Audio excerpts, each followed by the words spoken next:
찬송가 364장 내 기도하는 그 시간 주께 영광 돌리겠습니다. 찬송가 364장입니다.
천지를 만드신 하나님 아버지를 내가 믿사오며 그 위아들 우리 주 예수 그리스도를 믿사오니 이는 성령으로 잉태하사 동정녀 마리아에게 나시고 본디오 빌라도에게 고난을 받으사 십자가에 못 박혀 죽으시고 장사한 지 사흘 만에 죽은 자 가운데서 다시 살아나시며 하늘에 오르사 전능하신 하나님 우편에 앉아 계시다가 저리로서 산자와 죽은 자를 심판하러 오시리라. 성령을 믿사오며 거룩한 공예와 신도가 교통하는 것과 죄를 사하여 주시는 것과 몸이 다시 사는 것과 영원히 사는 것을 믿사옵나이다. 아멘. 너는 귀를 기울여 지 있는 자의 말씀을 들으며 내 지식에 마음을 둘지어다. 이것을 내 속에 보존하며 내 입술 위에 함께 있게 함이 아름다우니라. 그렇습니다. 오늘도 하나님 아버지여 우리에게 지혜와 명철과 총명으로 오늘도 말씀하시오니 감사하오며 오늘도 그 지식의 말씀을 내 마음에 두고 그것을 내 속에 보존하고 내 입술 위에 그것으로 함께함이 얼마나 아름다운가라고 성경은 말씀하고 있사오니 성령 하나님 오늘도 우리의 생각과 우리의 마음과 우리의 모든 행동의 삶 가운데 하나님의 지혜의 영으로 죄들을 풍성케 하시고 주님 이끌어 주옵소서. 그리하여 우리의 입술에도 지혜가 있게 하시고 우리의 마음에도 지혜가 있게 하시고 우리의 모든 행함에도 지혜로 행할 수 있는 지혜자들이 되도록 성령 하나님 사로잡으시고 은혜 내려 주시옵소서. 오늘은 또한 거룩한 주일입니다. 하나님 이 새벽 주단부터 주일 오후 예배까지 성삼위 하나님 영광을로 받아 주옵시고 이곳에서 예배하는 예배자들을 주님이 불쌍히 여기시고 이곳에서 기도하는 그 간구 소원마다 하나님의 보좌에 상달되는 기도자들이 되게 하여 주옵시고 오늘도 애쓰고 수고하고 헌신하며 봉사하는 모든 손길들을 주께서 하늘 보고 여시고 복 내려 주옵소서. 은혜 내려 주시옵소서. 영광 올려 받으심을 믿사옵고 예수 그리스도의 이름으로 축복하며 기도하옵나이다. 아멘. 하나님의 말씀 묵독합니다. 다니엘서 11장 31절에서부터 출발해서 33절까지의 말씀 우리 한 목소리로 합독합니다. 다니엘서 11장 31절 시작. 군대는 그의 편에 서서 성소 곧 견고한 곳을 더럽히며 배를 드리는 제사를 폐하며 멸망하게 한 가증한 것을 세울 것이며 그가 또 언약을 배반하고 악행하는 자를 속임수로 타락시킬 것이나 오직 자기의 하나님을 아는 백성은 강하여 용맹을 떨치리라. 한 절 더 봅니다. 백성 중에 지혜로운 자들이 많은 사람을 가르칠 것이나 그들이 칼날과 불꽃과 서로샤핑과 약탈을 당하여 여러 날 동안 몰락하리라. 아멘. 오늘 다니엘서 11장 31절에서부터 33절 말씀을 중심으로 해서 예루살렘에서의 모독행위, 예루살렘에서의 어떤 행위? 모독행위라고 하는 말씀 첫 번째로 들으려고 하는 것입니다. 이 안티오코스 에피파네스의 이야기들 계속해서 지금 이어가고 있는데요. 31절에 보면 군대는 그의 편에 서서, 이 군대는 어떤 군대를 말하냐면 안티오코스 에피파네스가 1차 원정에서 애국 원정에서 대승을 거두어서 많은 그 전쟁의 전진물을 가지고 수리아 땅으로 돌아갔다. 재미가 쏠쏠한 거예요. 그랬더니 밑에 프톨레미 그 6세죠. 프톨레미 6세가 고문하는 것입니다. 야, 이 사람 저희 또 내려온다. 아서 많은 군대를 가지고 우리나라를 또다시 정부가 또다시 전진물을 가지고 돌아갈 것이다. 고분분투합니다.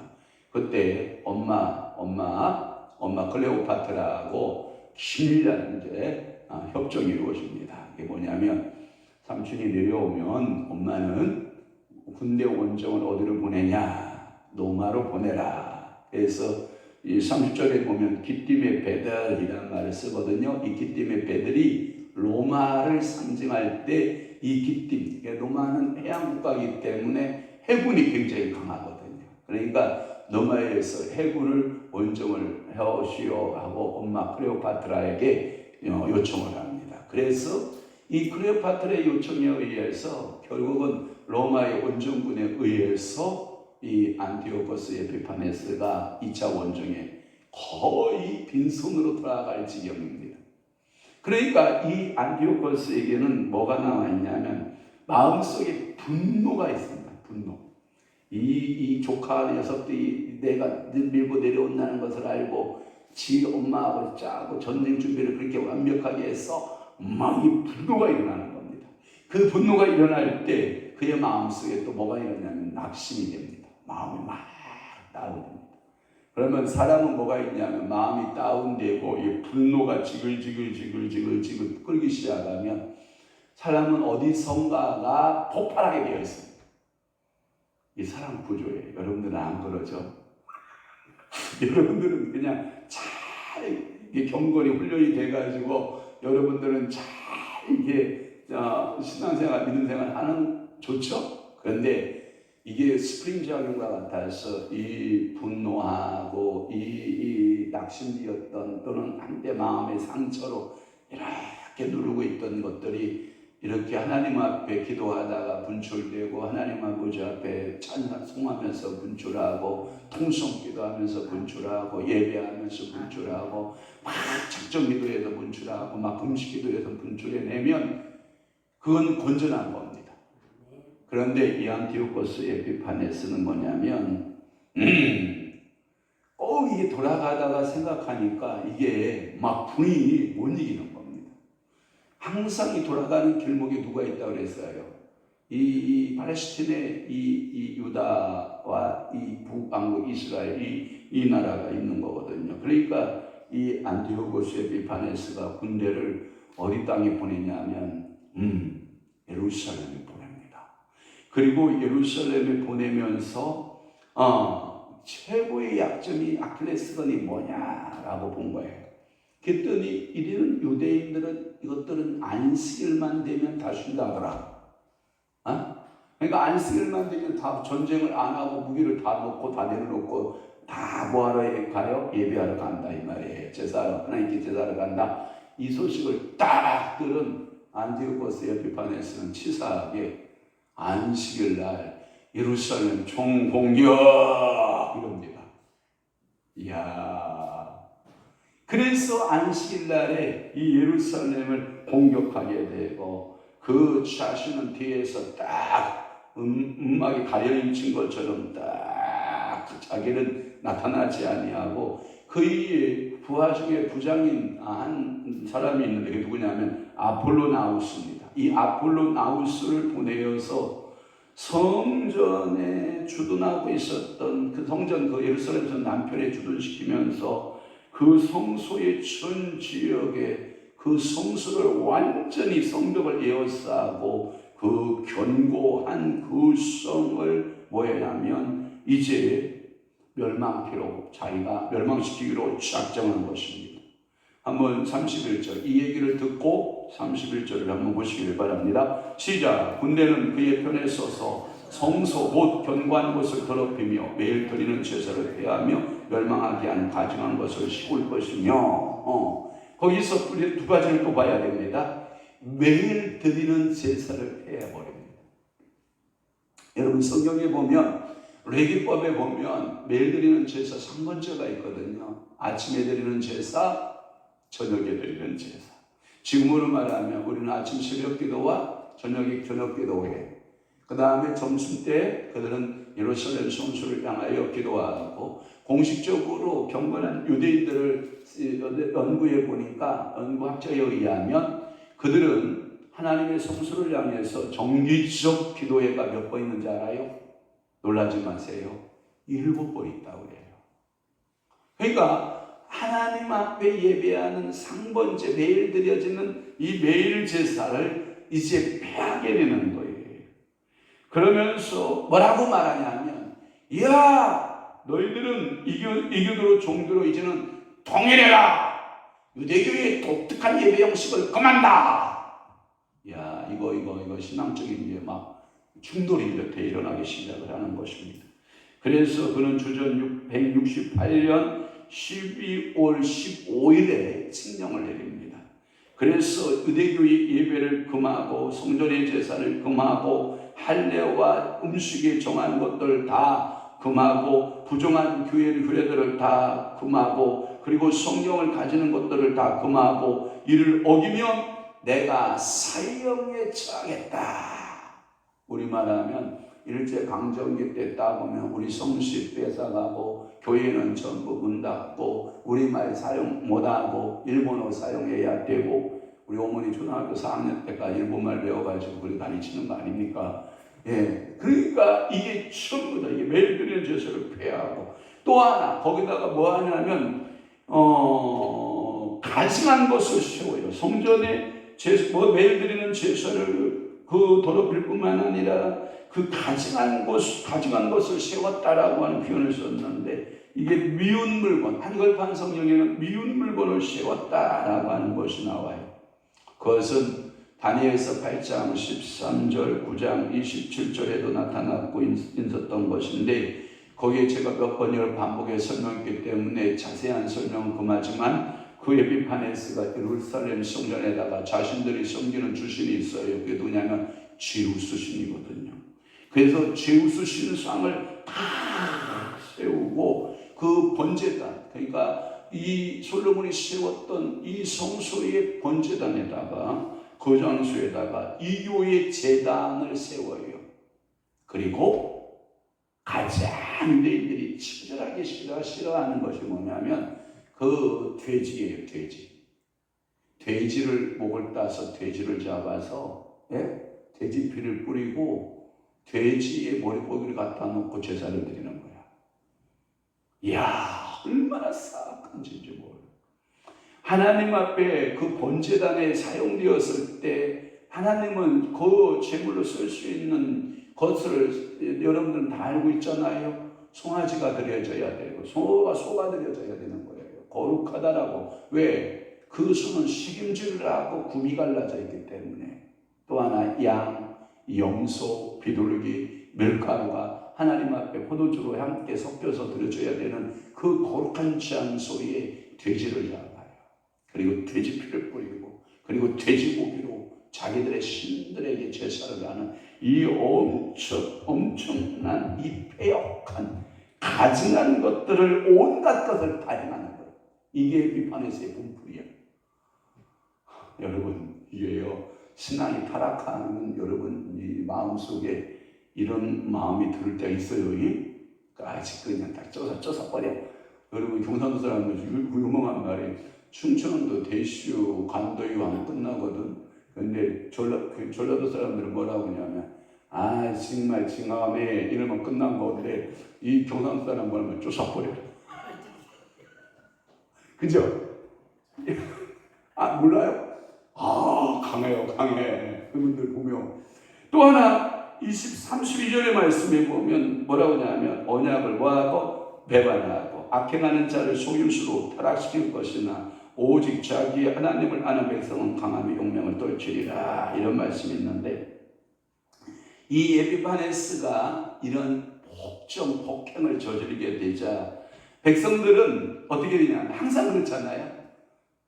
우측에 서는 자와 좌측에 서는 자가 쭉 갈라져요.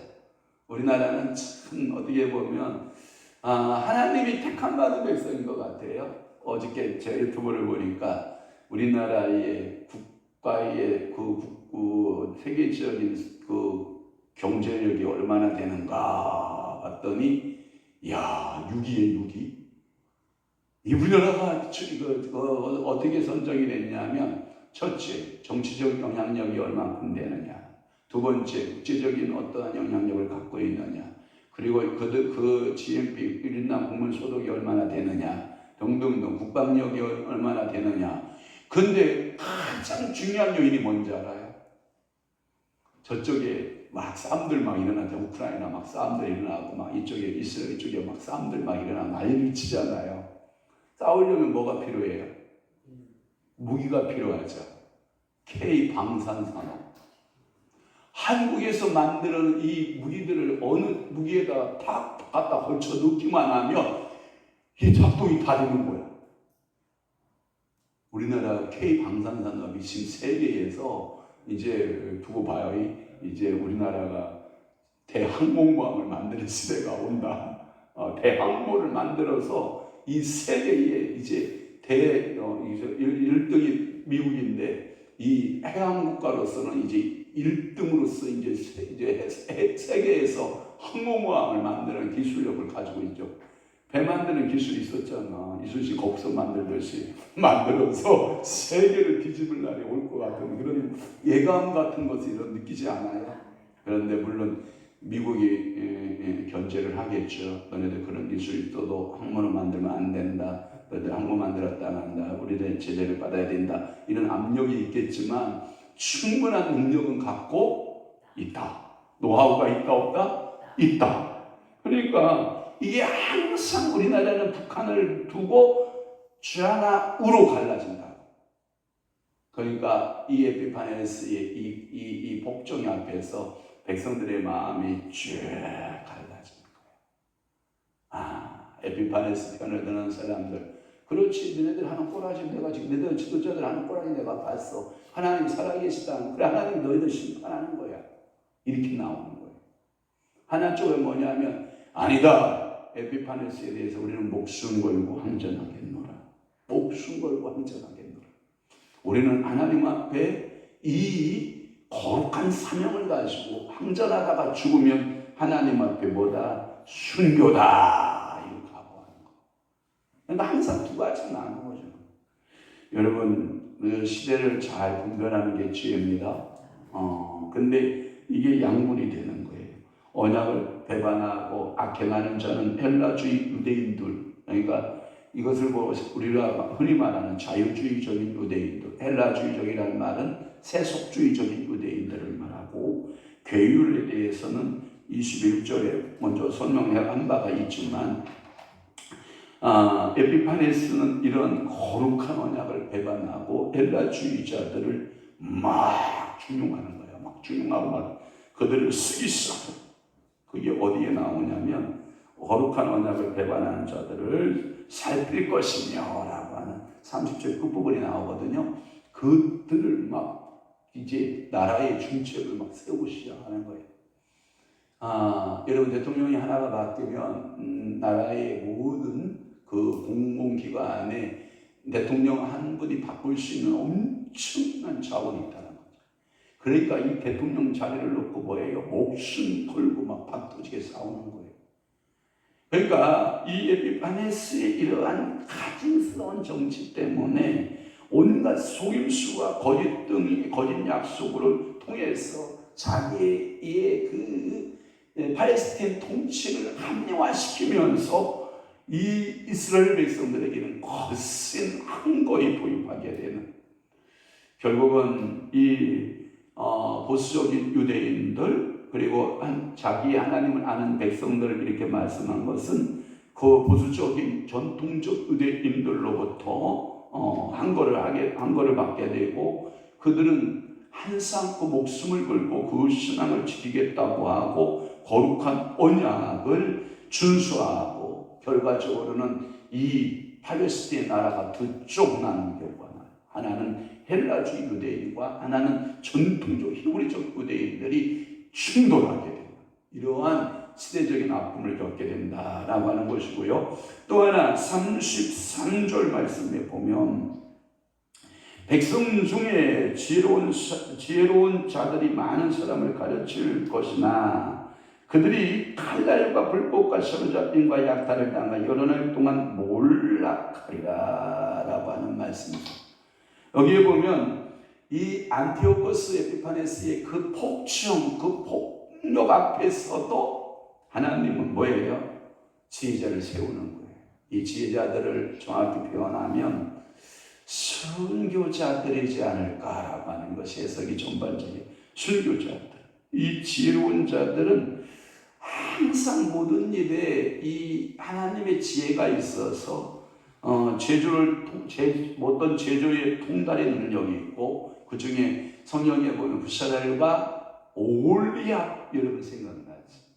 그러니까 지혜에 있어서 아주 탁월한 자 부사렐을 하나님이 부르시고 오홀리압을 부르셔서 하나님의 그 성막에 쓰인 모든 도구들을 만들어서 생산했던 그 두 사람에게 주었던 지혜. 또 하나 지식이라는 말은 하나님을 아는 지식과 또는 학문에 익숙한 자들. 이 학문에 익숙한 자들은 뭐냐면 역시 자기의 모든 것에서 다 예를 들어서 이런 거죠. 우리 시대에 어떤 지도자가 태어나면 행복하냐? 에스라 같은 지도자가 태어나면 부흥기를 다시 우리는 생각해 봐야지. 그래서 지식에 있어서 에스라 같은 하나님의 말씀에 익숙한 자, 또한 느헤미야 같이 하나님 앞에 기도하는 자, 아멘. 예레미야 같이 백성을 위해서 어떠할 수 있는 자, 울어줄 수 있는 자, 이사야와 같이 하나님의 말씀을 떼어날 수 있는 자, 에스겔과 같이 환상을 보고 미래의 비전을 깨닫게 하는 자, 다니엘과 같이 하나님의 신에 감동된 자, 지혜로운 자, 하나님의 신의 아들이라 방불케 되는 그런 자를 하나님께서는 시대의 위기 때마다 세운다, 안 세운다? 세운다. 그러면 이 안티오코스 에피파네스의 복종 앞에서 하나님은 그들을 세운다. 여기서 지식이라는 말을 했는데 이 지식은 세상적인 학문을 알아가는 지식이 아니라 신앙에 견고하게 세워져 있는 신앙적 지혜자라 이렇게 말하고 있어요. 수석에 보면 그렇게 되어 있어요. 그래서 아무리 외부에 박해가 거센 물결이 이 박해가 들어와도 초연하는 거예요. 신앙의 선도 흔들리지 않는 거예요. 여러분 그런 지식자들이 되시기를 바라요. 그런 신앙자들이 되시기를 바라요. 그래서 이들은 이 하나님이 이 시대에 대해서 예언자들을 통하여 선지자들을 통해서 이미 예언한 바가 있어. 우리는 그 예언이 하나님의 말씀대로 이루어진다는 것을 믿어. 그러면 이 또한 이 역사도 지나가리라. 그리고 하나님의 나라는 우리를 통해서 다시 회복시켜 줄 거야. 하나님은 새 세계를 이루어 줄 거야 하고 초연하게 하나님의 말씀들을 연구하고 그 말씀 안에서 답을 찾고 그 말씀에서 이 시대를 분석하고 이 하나님 말씀 안에 이 시대의 위기를 극복해 나가는 신앙인들의 지혜자가 있다 없다? 있다. 성경은 다니엘서를 통해서 우리에게 그것을 가르쳐 주는 거예요. 오늘날에도 이쪽이 맞다 저쪽이 맞다 이것이 맞다 저것이 맞다. 여러분 벼룩 도깨비 같은 소리가 여러분들 유튜브를 통해서 여러분들의 거짓 그 정보들이 막 쏟아져 나옵니다. 여러분 유튜브를 믿을래요? 하나님 말씀을 믿을래요? 아니잖아. 말씀보다 유튜브는 시간이 더 많잖아. 말씀을 연구하면 말씀 속에 답이 있다 없다? 있다. 지혜는 유튜브에 있다. 하나님 말씀에 있다. 하나님의 말씀이 있다. 이론은 그러지. 이론만 그렇지 않나. 실제적으로 그러냐 이 말이에요. 그래서 여러분들이 대학목도 펴놓고 그려보는 거 아니야. 역사를 그려보는 거 아니야. 쭉 낙사하면서 그려보는 거 아니야.